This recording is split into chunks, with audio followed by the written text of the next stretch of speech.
I hadn't spoken to my ex-girlfriend's family in 3 years. Then her little sister called me, crying, begging me to pretend to be her fiancé for one weekend, just one wedding, just one lie. I said yes because I owed her that much. But nobody told me her mother had already booked our hotel room. One room, one bed, and by the end of that weekend I'd learn a secret that would explain why my ex really left me, and why fate had dragged me right back into this family's arms. My name is Daniel, and 3 years ago, I thought I'd lost this family forever. I dated Ava for 2 years. Her parents treated me like a son. Her little sister, Mia, used to call me Big Brother before she even hit 16. Then Ava left me. No warning, no real explanation. Just a text that said she needed something different. I never got closure. I never got to say goodbye to a family I loved almost as much as I'd loved her.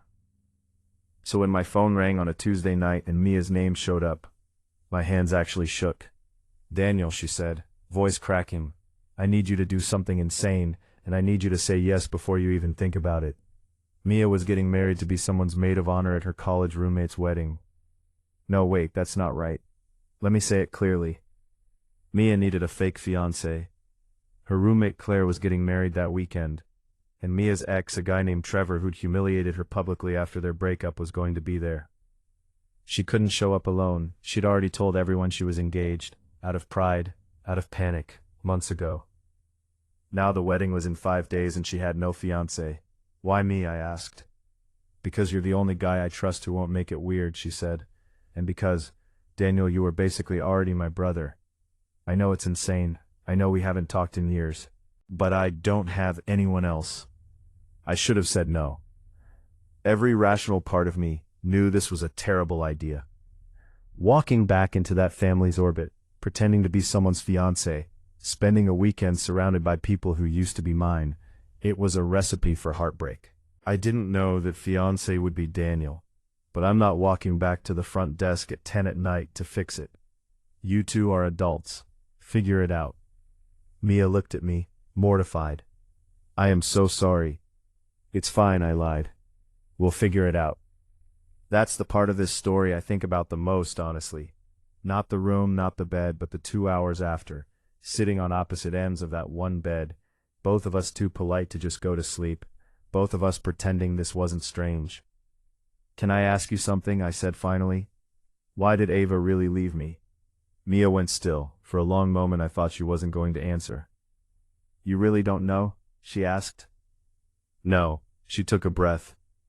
"Ava got scared, Daniel. Not of you. Of herself. She found out our dad had an affair when she was 17. Mom made us keep it secret so it wouldn't ruin the family image.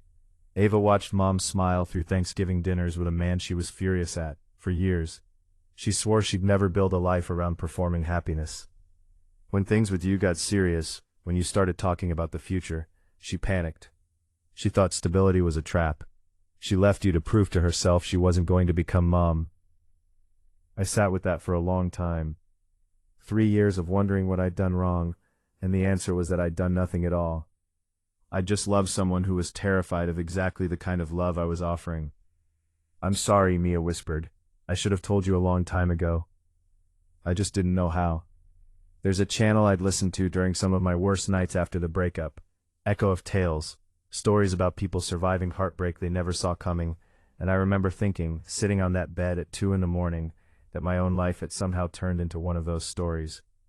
The next day, the wedding went on, beautiful and chaotic the way weddings are. Mia and I held hands through the ceremony, laughed at the right moments, sold our story so well that even Trevor, her ex, came up afterward, looking genuinely disappointed.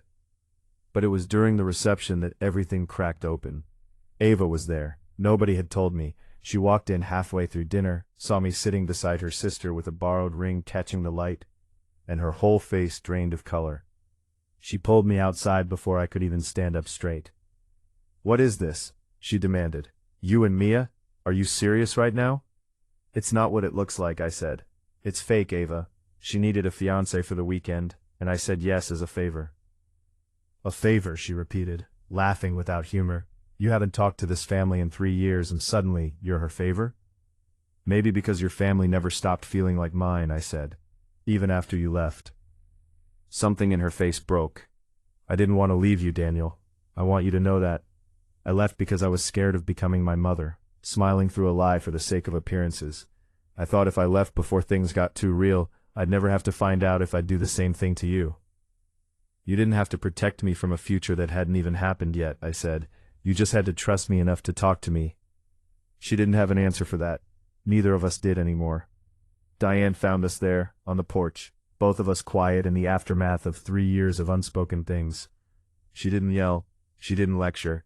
She just looked at her daughter with something like exhaustion and said, I made a mistake, asking you both to keep a secret when you were kids. I taught you that hiding pain was the same as handling it. I'm sorry, Ava. I really am. It wasn't a fairy tale ending. Ava and I didn't get back together. Too much had broken, too much time had passed, and some doors closed for good reasons. But something else happened that weekend that mattered more. Mia and I stayed close after that. Honestly, and without pretending. Diane started calling me occasionally, just to talk, no longer performing a smile she didn't feel. And Ava, months later, sent me a message thanking me for finally saying out loud what her whole family had spent years avoiding. I learned something that weekend I didn't expect a fake engagement to teach me. Love isn't ruined by hard conversations. It's ruined by the ones we never have.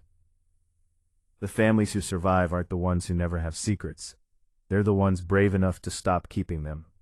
I walked into that wedding pretending to be someone's fiancé. I walked out knowledge understanding the real story of my own heart.